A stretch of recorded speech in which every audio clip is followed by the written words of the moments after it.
Good afternoon. Surreal Estate. We didn't make it in the morning, but here we are. It's Friday. Yeah, happy Friday, everyone. We have a new president-elect, so we thought it would be interesting to talk about what policy might look like under the Biden administration. You want to Yeah, start us out, Liz? sorry. You want to start us out? Absolutely. So one of the most exciting things is a $15,000 tax credit for the first-time home buyers. And it can be used at the time of purchase as opposed to receiving the credit the next year when they file taxes, which is much more helpful, right? It's Yeah, so hard to come up with that down payment. It's a significant chunk, right? yeah, that could be really interesting as far as how that fuels the market. Mhm. And I remember when that was in place back in like 2008, 2009, and it seemed kind of slow to take off, but it would be great to see people take advantage of that. Yeah. And the down payment assistance programs, additional down payment assistance programs may be available for teachers, first responders, and other public and national service workers, which is interesting. It sounds like there's some kind of tie into buying into low income housing areas or higher levels, but not the mid range. And I'm not quite Yeah. sure what that could look like. Probably still a work in progress, like so many of these things, right? Yeah. Speaking of Yeah. work in progress ones, the one he's proposing a national standard for appraising homes to help ensure the properties in communities of colors wouldn't be assessed for less than other neighborhoods. Um, and this is just really interesting because just in practice, how does that really work? Yeah. It's the appraisal is one thing, but it's also just really about what people are willing to pay. So I'm not quite sure how that would look in real life, right? Yeah. Yeah. Right. Like, are they going to expand the geographical area? And yeah, it would be interesting to hear an appraiser think about how that would work. Certainly, we've seen episodes where people are, they have a black person who shows up for the appraisal and it gets appraised at a lower value, and the same house they do a second appraisal and have a white person and gets appraised higher. Like, how do you like that? Seems like how putting things in place that eliminate that is a must. Yeah. How you do this other piece of it is remains to be seen. That might be an interesting guest, is to get an appraiser on to Yeah, see how yeah, they would, fix that problem, right? yeah. That would be an Institute that, interesting right? Yeah, to because really. you think about like East Palo Alto, right? That is more a community of color.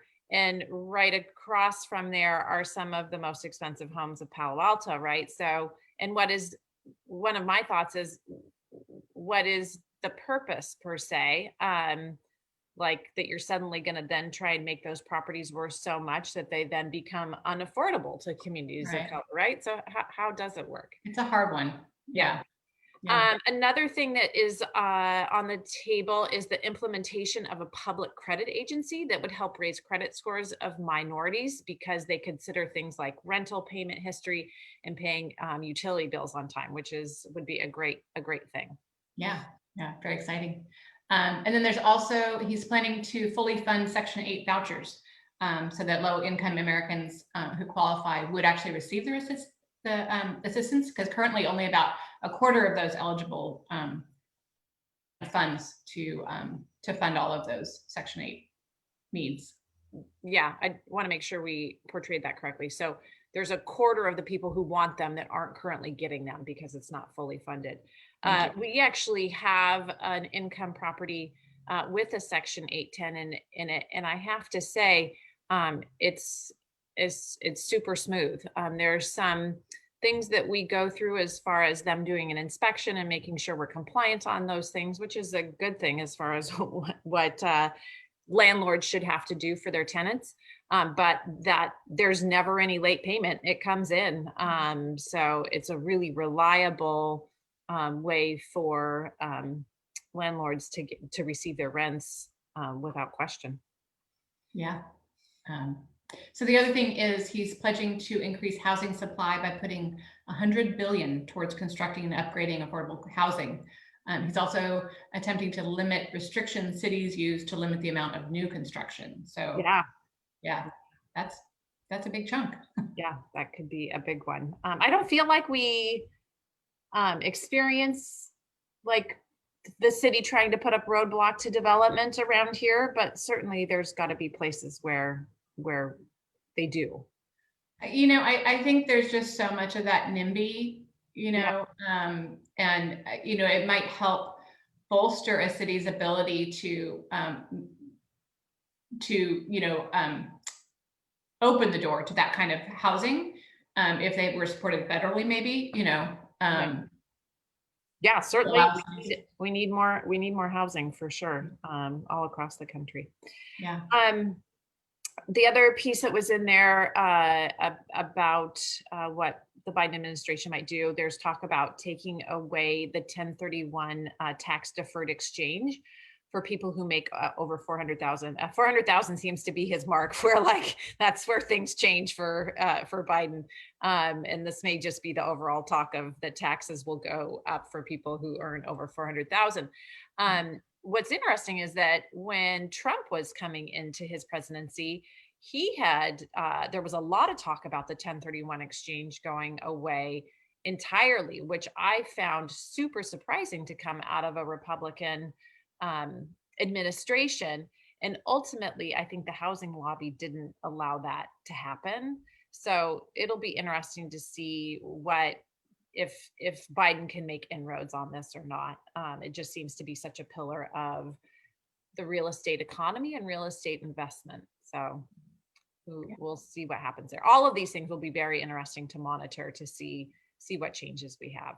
He definitely seems to be focused on how to get more minorities into the housing, into buying houses, which is obviously a great thing.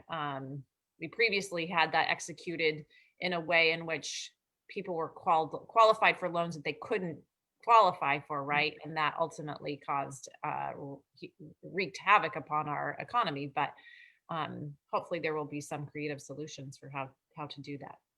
Yeah, well, it sounds like there's some pretty impressive people building up that cabinet. So I hopefully we'll have some great minds on it. Yes, exactly. Yeah, the great minds can go a long ways.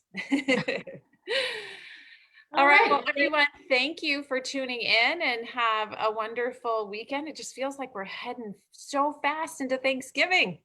6 weeks till Christmas Day. Mm-hmm. I heard somebody say that yesterday. I'm like, no, it can't be. But I know. Yeah. Such a weird year. Yep. Right. Yeah, I know, right? Like it's gone super fast in some ways and super slow in other ways. Yeah, absolutely. Well, have a wonderful weekend. Thanks for joining. I'm Liz Min. Liz McGeeman, you can say it. I started to say it wrong. I know. I don't know my name these days. It's been a weird morning. It really is a weird year. And I'm Val Vandervoort of Veritas Homes. Thanks for joining, and we'll hopefully see you next week. Bye. Bye.